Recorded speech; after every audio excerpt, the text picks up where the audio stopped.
The first night they were assigned to work outside the camp fence. Something unsettled them more than the barbed wire ever had.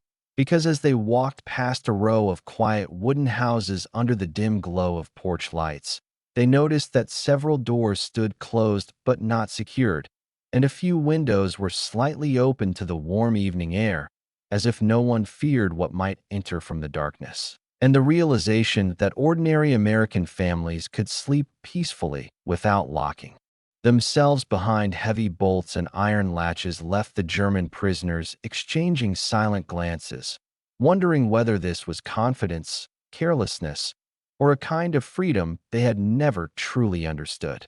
The following afternoon, the detail was sent beyond the inner perimeter to repair sections of fencing that bordered a quiet country road.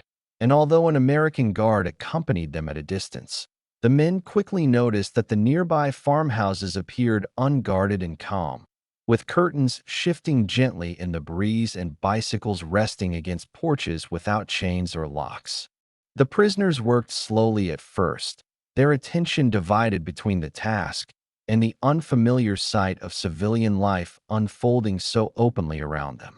A woman carried groceries from her car to the kitchen door and left the trunk open while she made a second trip, and a small boy placed his wooden wagon near the road before running back inside without hesitation. To the men who had grown accustomed to checkpoints, identity papers, and suspicion in every glance, the absence of visible security felt almost reckless. They spoke in low tones, not daring to stare too long, yet unable to ignore the contrast between their own controlled existence and the relaxed rhythm of the town just beyond reach. One of them quietly observed that in many European cities, doors were reinforced and shutters drawn tight even during daylight hours, especially as the war dragged on and shortages bred desperation. Here, however, the houses seemed to breathe easily, as if danger were a distant rumor rather than a daily expectation. Their guard, a middle-aged sergeant with a steady posture and unhurried voice, noticed their distraction and eventually addressed it without hostility. He explained that most people in this county had known one another for decades, and that crime was rare not because of constant surveillance, but because trust formed the foundation of community life. The prisoners listened carefully, weighing his words against their own experiences of authority and control. Trust, to them, had been something fragile and easily withdrawn, often replaced by fear. The idea that an entire neighborhood could function without constant enforcement challenged assumptions they had carried for years. As the sun lowered and shadows stretched across the fields, the men continued their work with a new awareness of their surroundings. They saw how tools were left on a porch while a farmer paused for supper, and how a pickup truck remained parked beside a barn with the keys still inside. None of these details alone seemed extraordinary, yet together they formed a quiet pattern that unsettled the prisoners more than overt displays of power ever had. Freedom, they began to realize, was not only about movement beyond fences, but also about living without the constant expectation of intrusion. That evening, back inside the camp, the conversation turned to what they had witnessed. Some dismissed it as naivete, suggesting that Americans simply had not yet faced the same hardships that forced others to guard every possession. Others argued that the lack of visible fear reflected a different social structure, one in which ordinary citizens were not conditioned to suspect every stranger. The discussion remained measured and reflective, shaped less by envy than by curiosity. For the first time, the prisoners considered that security could exist without visible barriers, and that order might arise from shared responsibility rather than strict oversight. The thought lingered as they lay in their bunks, listening to the distant hum of crickets beyond the wire. Outside the camp, lights dimmed in houses whose doors were likely closed but not bolted with urgency. Inside, the men stared at the ceiling and wondered whether the true difference between their world and this one was not strength or weakness, but the simple presence of trust woven quietly into daily life.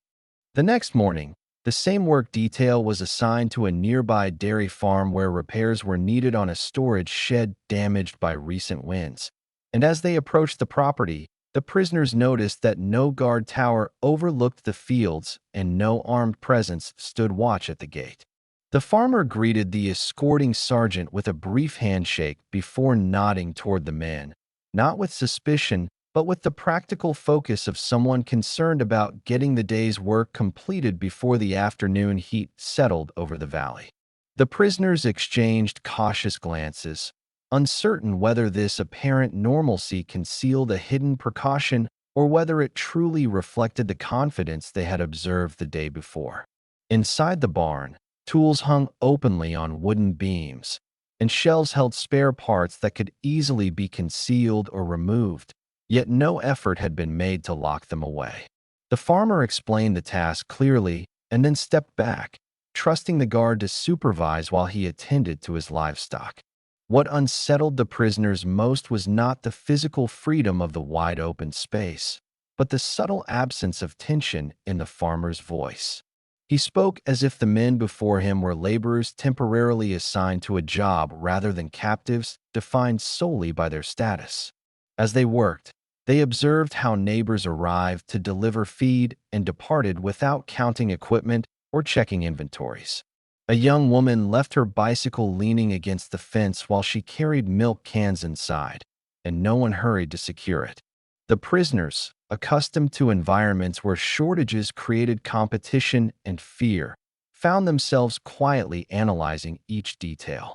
One remarked that scarcity during the war had reshaped behavior across Europe, narrowing trust to immediate circles of family and close allies. Here, by contrast, abundance and stability seemed to allow people to assume goodwill rather than anticipate betrayal. During a short midday break, the farmer offered water and simple sandwiches to the group, handing them over without dramatic gestures. The guard remained nearby, yet his posture was relaxed rather than rigid. The prisoners accepted the food with measured gratitude, aware that such moments would once have been filtered through layers of suspicion. Instead, the exchange felt transactional yet human, defined by routine rather than ideology. They began to sense that the community's confidence was not accidental but cultivated through habits reinforced over generations. When the repair was completed and the group prepared to return to camp, the farmer thanked them plainly and returned to his work without immediately inspecting the shed for missing tools. That absence of verification lingered in the prisoners' thoughts during the walk back along the dirt road. They realized that trust, in this setting, functioned as a silent agreement, reducing friction and conserving energy that might otherwise be spent guarding against imagined threats. Back inside the camp boundaries, the men reflected on how different systems shaped expectations. They recognized that vigilance born of prolonged instability had narrowed their view of human behavior, while the rural community around them seemed sustained by a collective understanding that cooperation was more practical than suspicion. The fence that surrounded the camp still stood firm, yet beyond it they had glimpsed another form of order, one grounded less in enforcement and more in shared confidence that daily life would continue without intrusion. Several days later, the work detail was assigned to assist with minor repairs at a small general store on the edge of town, and as they approached the wooden building, the prisoners noticed that its front door stood open despite the absence of a visible clerk at the counter. The midday sun cast long beams across the wooden floor, illuminating shelves lined with goods that would have been carefully guarded in other circumstances, yet here they appeared arranged without urgency or concealment. The guard accompanying them remained present, but did not position himself in a way that suggested imminent threat, instead allowing the men to carry lumber and tools through the doorway without constant correction. Inside the store, the owner moved between aisles calmly, offering brief instructions and then stepping aside while the prisoners adjusted a damaged shelf near the entrance. What struck them most was not the openness of the door itself, but the casual manner in which customers entered and exited without visible scrutiny. A man in work clothes placed coins on the counter and left with a small sack of flour while the owner finished assisting someone else, trusting that the exchange had been completed honestly. The simplicity of the interaction unsettled the prisoners more than any overt display of authority might have. They had grown accustomed to environments in which transactions were monitored carefully, where identification and oversight defined public life. Here, however, the rhythm felt lighter, shaped by assumption rather than enforcement. One of the prisoners quietly observed that even during wartime, the community seemed unwilling to surrender the habits of openness that defined its routine.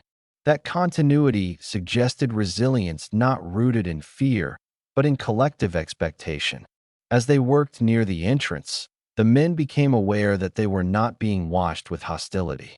A few customers glanced at them briefly, acknowledging their presence without prolonged scrutiny. There was curiosity, perhaps, but not alarm.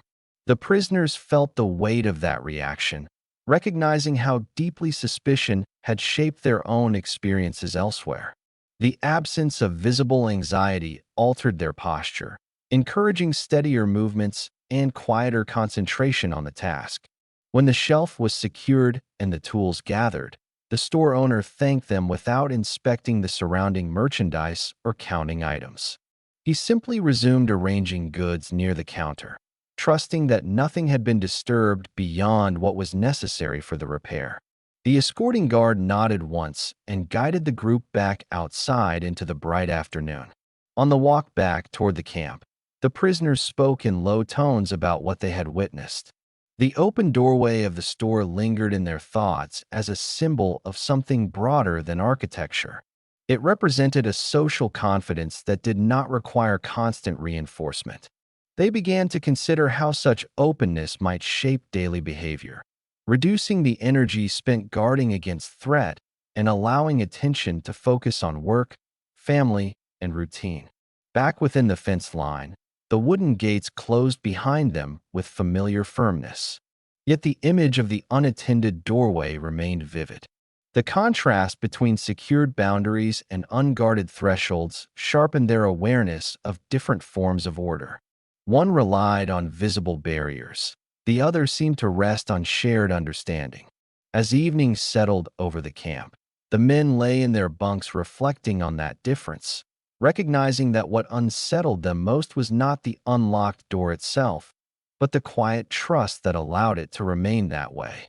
A week later, the same detail was assigned to clear debris from a narrow road that connected several farmhouses to the main highway, and as they worked along the ditch, they observed something that unsettled them even more than open store doors or unattended tools. Several houses stood empty during the afternoon hours, curtains drawn back to let in light, yet no locks were visibly secured from the outside. The absence of visible occupants did not trigger alarm among passing neighbors, who moved along the road with steady pace, exchanging casual greetings without slowing to check whether anything was amiss. The prisoners continued shoveling gravel and lifting fallen branches, but their attention drifted toward these houses whose front steps were left unguarded. One man noted quietly that in his hometown, extended absence often required visible precautions, shutters fastened tightly, and heavy latches secured with deliberate care.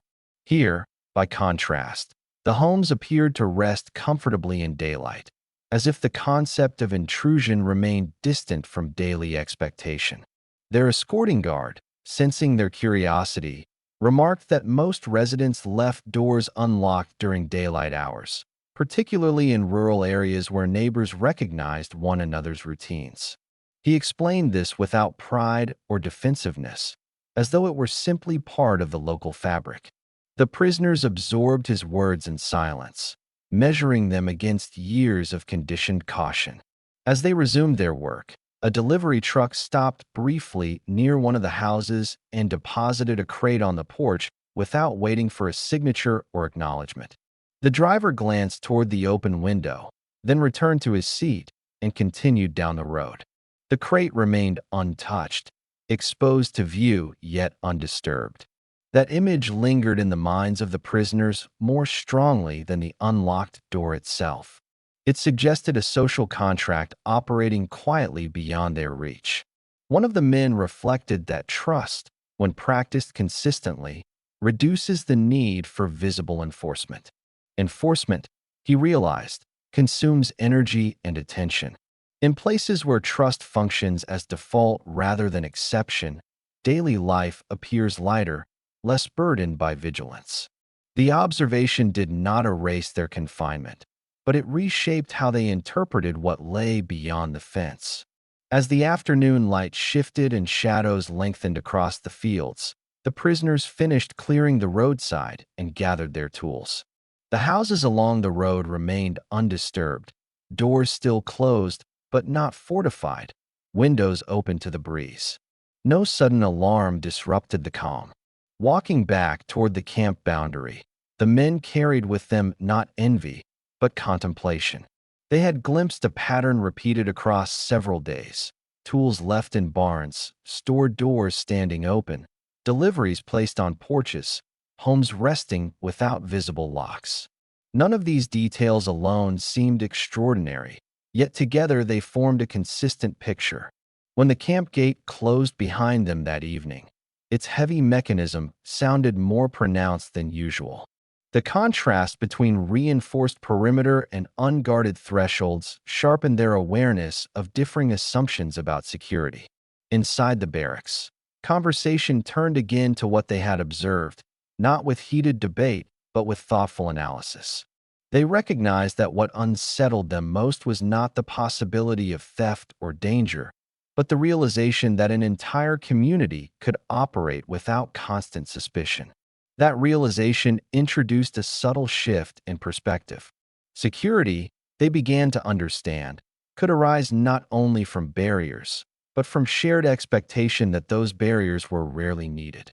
By the fifth assignment outside the fence, the pattern had become unmistakable. The prisoners no longer searched for hidden locks or subtle precautions. Instead, they observed how the absence of visible security seemed woven into ordinary behavior. On this occasion, they were sent to assist with minor repairs at a small wooden church at the edge of town, where the front doors stood slightly ajar despite the building being empty between services. The open entrance revealed rows of benches bathed in quiet afternoon light, and no chain or bolt secured the threshold. As they carried lumber inside, the echo of their footsteps traveled softly through the still interior. The escorting guard remained near the doorway, yet his posture reflected routine rather than heightened alertness. The prisoners worked carefully, adjusting loose boards near the side wall while sunlight filtered through stained glass without obstruction. The absence of barriers did not appear careless. It appeared habitual. Outside, a few townspeople passed by without pausing to inspect the open doors. No one hurried to secure them. The building seemed to exist as shared space, trusted to remain undisturbed in the community's care. One of the prisoners quietly remarked that such openness would have felt improbable in many of the places he had known during wartime, where public spaces were monitored and guarded to prevent disruption. The quiet within the church sharpened their awareness of contrast. They were men confined by visible boundaries, escorted beyond the fence only under supervision, yet they now stood inside a building left accessible to anyone who approached respectfully. That difference did not ignite resentment. It inspired contemplation. While finishing their task, one prisoner paused briefly near the entrance, observing the door left unlatched against the frame. He understood that the openness was not rooted in naivety, but in expectation that neighbors would honor the space. Expectation shapes behavior. Behavior reinforces expectation. When the work concluded, the guard guided them back along the road toward the camp. Along the way, they passed another farmhouse whose front porch displayed tools resting unattended and a dog sleeping lazily near the steps. No one hurried to collect or conceal anything as the group passed. The consistency of these scenes solidified the pattern in their minds. Back inside the camp boundary, the heavy gate closed with mechanical certainty. The familiar sound of reinforced metal contrasted sharply with the memory of open doors and accessible spaces beyond it. That contrast lingered through the evening. In the barracks, discussion returned to the theme that had followed them all week. They recognized that what unsettled them was not the physical act of leaving doors unlocked, but the underlying confidence that allowed it. In places shaped by prolonged instability, security often required visible reinforcement. Here, stability appeared sustained by collective trust. As night settled and routine resumed, several men reflected on how this observation complicated their understanding of strength. Strength did not always manifest as fortification or vigilance. Sometimes it appeared as quiet assurance that intrusion was unlikely. The fences around them remained firm and immovable. Their status did not change. Yet the repeated sight of unguarded thresholds had introduced a subtle shift in perspective. Security, they began to realize, could arise from shared confidence rather than constant defense, and that realization lingered in their thoughts long after the camp lights dimmed. In the end, the unlocked doors did not open the camp gates, did not dissolve the fences, and did not erase the distance between confinement and freedom. Yet the repeated sight of unguarded homes and open thresholds unsettled the prisoners more deeply than any display of force ever could. What began as suspicion gradually transformed into reflection, and reflection reshaped their understanding of what security meant in a place far removed from the front lines of war. They had grown accustomed to environments where protection required visible reinforcement, where doors were bolted and shutters secured as routine precaution. Here, however, stability appeared rooted in shared expectation rather than physical barriers. The absence of heavy locks did not signal weakness. It signaled confidence cultivated over time. Over successive days, the pattern repeated consistently. Farm tools resting unattended, store doors left ajar, deliveries placed on porches without fear of disappearance. Each instance reinforced the same quiet principle. Order in this community did not rely solely on enforcement, but on mutual trust that intrusion was unlikely. The prisoners understood that their own confinement operated under different assumptions. The camp gate closed with certainty each evening, its reinforced mechanism announcing clear boundaries. Yet beyond that perimeter, life continued under a different framework, one in which social cohesion replaced constant suspicion. This realization did not diminish the reality of war or captivity. Instead, it introduced complexity. Security, they began to recognize, could emerge not only from strength displayed outwardly, but from stability sustained inwardly within a community. Years later, when recalling their time in America, some might remember not only the fences or the work details, but also the quiet image of a front door resting unlatched in afternoon light. That simple detail carried weight because it challenged assumptions shaped by years of conflict. The doors remained unlocked, the houses undisturbed, and the camp boundary intact. Two forms of order existed side by side, separated by wire yet connected by observation.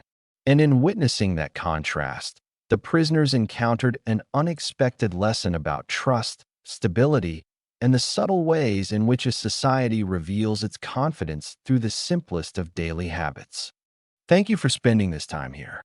If these quiet, true World War II stories matter to you, subscribing helps this channel continue.